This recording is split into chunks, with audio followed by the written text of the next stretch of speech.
Chapter 6, Sequence and Series, Additional Question Bank, question number 86. The value of n squared plus 2n into 1 plus 2 plus 3 plus etc. n minus 1.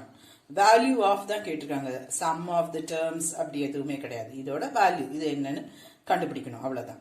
இந்த n squared அப்படியே வச்சுக்கோங்க. இங்க 2n into 1 plus 2 plus etc. up to n minus 1. நமக்கு என்ன formula தெரியும்? 1 plus 2 etc. n up to sum up to n terms வந்து n into n plus 1 by 2. அப்போ இங்க வந்து sum up to n minus 1. உங்களுக்கு n இருக்க வேண்டிய இடத்துல n minus 1 இருக்கு. So இந்த ஃபார்முலால n minus 1 இங்க n minus 1 plus 1. In the place of n minus 1 போடணும். Right? அப்போ இது என்னவாகும்?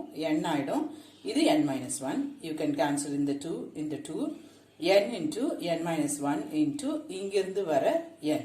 So n squared into n minus 1 multiply பண்ணும்போது இங்க n cube minus n squared அந்த n squared முதல்ல இருக்க n squared cancel ஆயிடும். So it is n cube. Option A is right. Hope this video is useful to you all.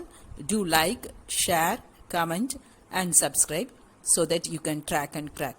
Thank you.